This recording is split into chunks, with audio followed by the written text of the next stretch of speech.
Assalamu alaikum, I'm Aisha and you're watching Samaa News. Here are today's headlines. The Trump administration says it used about $5.6 billion in munitions during the first 2 days of strikes against Iran. The revelations were made in a report sent to US congressional committees. Lawmakers have voiced concern the conflict could quickly drain US military stockpiles. The White House has not publicly detailed the full cost of the war launched with Israel late last month.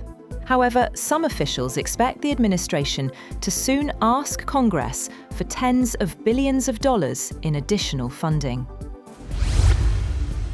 The United States and Israel have reportedly launched their most intense airstrikes yet on Iran, with US Defense Secretary Pete Hegseth saying the latest wave included more fighters, bombers, and refined intelligence than before. Residents in Tehran also described last night as the war's most intense one in terms of bombardment. Despite the escalation, global markets are betting President Donald Trump may soon end the conflict.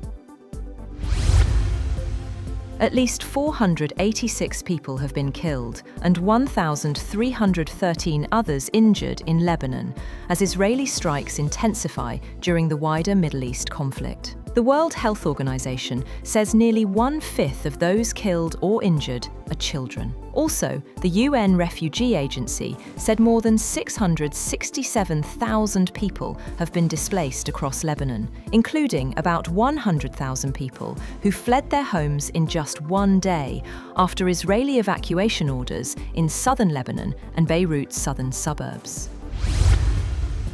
US President Donald Trump has told Fox News that it's possible he would be willing to talk with Iran, but that it depends on the terms. Asked in an interview about the possibility of negotiations with Tehran, Trump told Fox he heard Tehran wanted to talk badly. The Republican president also reiterated his unhappiness with Iran's new supreme leader, Mujtaba Khamenei, telling Fox he didn't believe he can live in peace.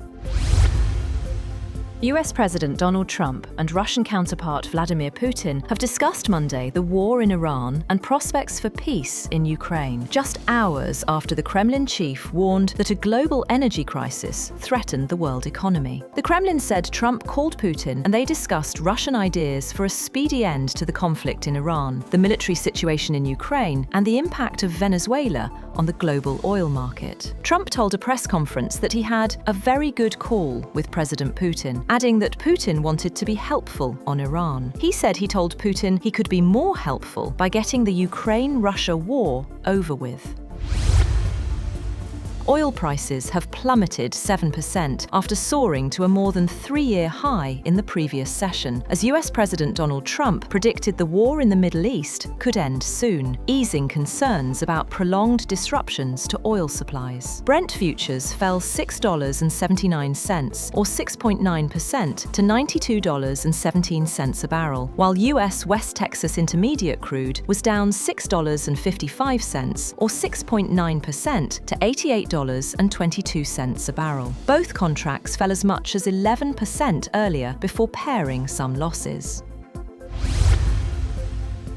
Iran's Revolutionary Guards have said that they will not allow 1 litre of oil to be shipped from the Middle East if US and Israeli attacks continue. The group said it would not allow any oil to leave the region if attacks from the United States and Israel continue. Trump warned that US attacks could rise sharply if Iran sought to block tanker traffic through the Strait of Hormuz. A spokesperson said they are the ones who will determine the end of the war, describing Trump's comments as nonsense. In response, US President Donald Trump has warned that the United States would respond with 20 times more severe force if Iran attempts to block the strategically vital Strait of Hormuz. Trump said that in such a scenario, the US would target Iran so decisively that the country would be unable to recover. He said there would be death, fire, and wrath across Iran, adding that he prayed it did not come to that. The president described the strait as a lifeline for countries like China and others, calling any obstruction a gift to global shipping if used responsibly. Negotiations aimed at advancing US President Donald Trump's plan to end the war in Gaza Strip have been paused since last week after the United States and Israel launched joint strikes on Iran, triggering a wider conflict in the Middle East. The halt in talks threatens to delay implementation of Trump's key Middle East peace initiative. One source involved in the work of Trump's Board of Peace initiative described the delay as temporary and relatively minor, caused mainly by flight disruptions that prevented mediators and representatives from travelling across the region. Many of the negotiations have traditionally taken place in Cairo. The World Health Organization has warned that the so-called black rain falling in parts of Iran after strikes on oil facilities could pose serious health risks. Officials say the oil-laden rain and acidic particles may cause respiratory problems for residents. Thick smoke filled the skies over Tehran after a refinery was hit during the latest wave of US and Israeli strikes. The WHO says Iran's advice for people to stay indoors is a sensible precaution given the worsening air quality.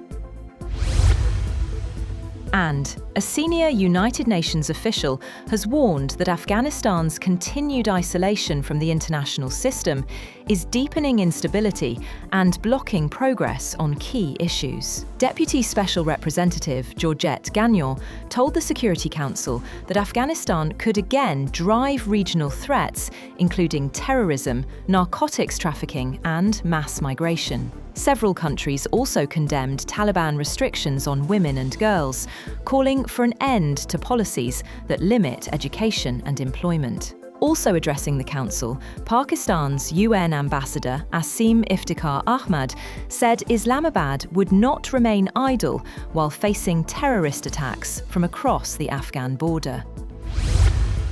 That's all for now. For more updates, visit www.samaa.tv. Thank you for watching Samaa News.